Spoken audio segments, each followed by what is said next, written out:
one of my favorite quotes from Albert Einstein. There's so many, right? But this is my favorite. He said that imagination is more important than knowledge. I believe him.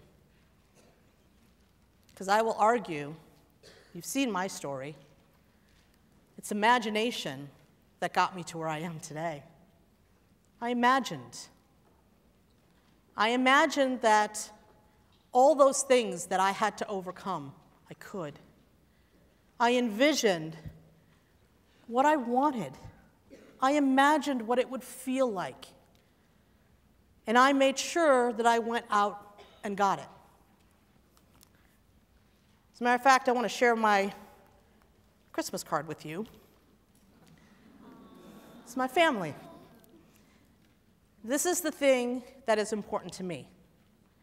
I don't let life's expectations outweigh the three in my life. You know, it's interesting. Let me start with my husband, Deepu. He is my Prince Charming. He is. He is my second husband. That first one didn't work out so well.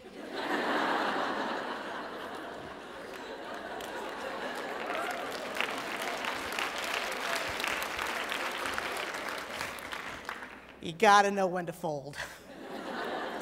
Move on. And it's funny, I'm gonna tell you a little small story. You know, my first husband was an Indian gentleman, and after that, all Indian men were devils. They were like bad people. And I swore to myself I would never, never, ever go out with another Indian man again. 17 years ago, a friend of mine, you know, I didn't want to go, but she forced me to go, and we went to her apartment, and she said, you got to check this thing called the internet out. I was like, what's that? And she took me to this site, indiashockculture.something, I don't know, right? And this guy posted on that site that that year, Miss Universe and Miss World were won by Miss India, 2 Miss Indias that year, right? For those of you who are Indian, Aishwarya Rai and Sushmita Sen, in case you care. And so I was like, this moron. Here are the Indian men again. And I was like, did they find the cure for cancer? No. They're like a Miss Universe. Who cares? So, you know, I'm like typing back at this guy, like, you're an idiot, blah, blah, blah. And he's like, let me challenge you, and blah, blah, blah. And of course, conveniently, I was the beta user for the email system at Kraft at the time. And so for a few months, we emailed back and forth. And of course, I don't know what this guy looks like, right? Because he's in Tennessee at Vanderbilt getting his PhD. I'm in Chicago at Kraft. This went on for like 3 months. And slowly, of course, the guy's kind of interesting. Maybe all Indian men aren't bad. So he's like, you want to exchange pictures? I'm like, oh, okay. So of course, I put on the perfect sari and, get all my pictures done. He sends me the picture when he was drunk at New Year's Eve. So. Despite that, I did fly down to Nashville to meet him one weekend. I stayed appropriately in a hotel, right, all that. I was a good Indian girl.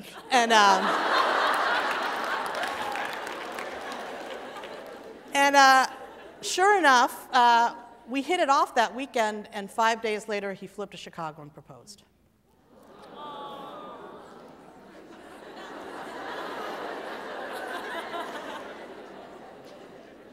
I said, yes, but I have one condition. Please don't tell anybody. They're going to think we're crazy doing this. But I'll tell you, it's the best decision I made in my life. And 17 years later, he's still my hero, right?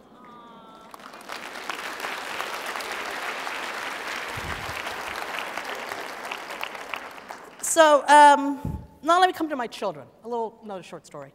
So remember I said I couldn't have children. Well, I had an ectopic pregnancy and had a lot of damage done in my body. And so pretty much the doctors told me it would be very difficult for me to conceive. But I had a dream. I imagined. And I imagined that I would have a daughter one day that looked like my mother, because my mother was the center of my universe. And I just had to do this. It was this dream that I had.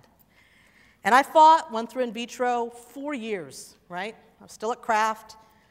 And I won't lie, they were painful 4 years. And in my last try, it was going to be our last time that we're going to try, I said to my husband, you know what, I'm going to give this my all. And I'm just going to go to the company and I'm going to take, guys, I need 6 months off, right? You know, and that's when we were duking it out, like, you know, you're going to be a director, you know, it's like a big deal. And I said, no, I'm going to go do this. I'm going to give it a last try.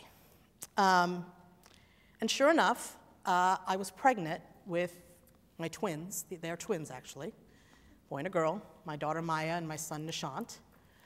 And we named Nishant because he was first born. He reminds my daughter all the time, I'm 9 minutes older.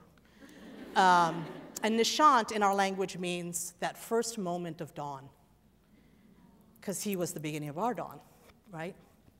So I have these amazing kids.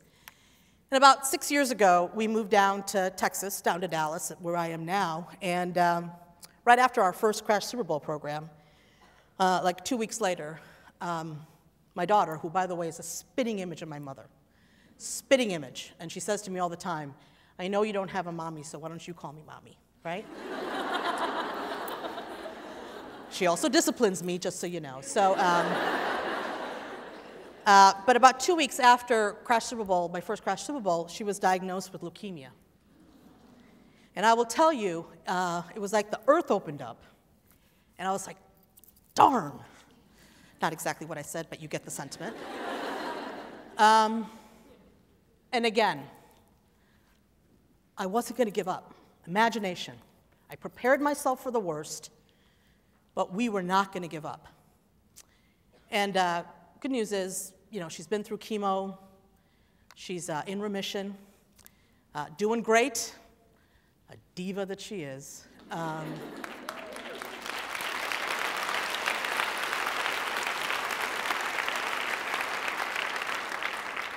But, you know, it's probably 70% science, 29% Maya's courage, but I do believe 1% was the power of imagining that she would survive. And so I say to you, knowledge is great, but imagination is powerful. So guys, here's what I ask you. If you have the time to invest, make sure you have your own personal SWOT analysis. Embrace your best self.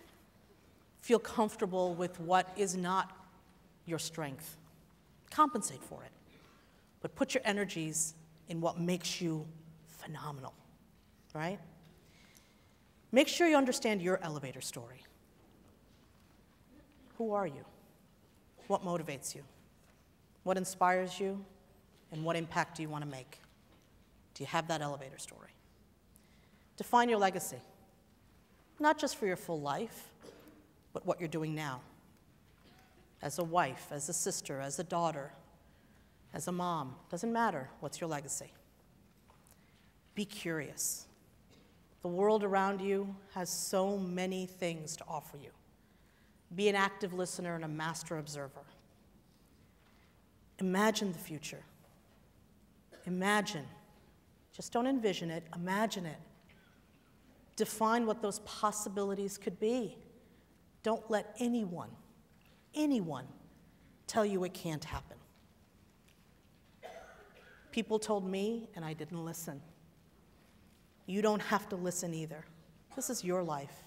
No one else controls it. Celebrate and trust people. I know that's hard.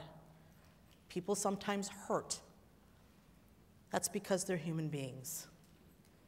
They're probably motivated by something that they weren't comfortable about themselves. Be the bigger person and celebrate them. And most important, be passionate. It's contagious. I'm convinced if everyone around the world would be passionate, we would live in a safer and more peaceful space. And what I will leave you with is, if it's not now, then when are you going to do it? And if it's not you, then who's going to do it?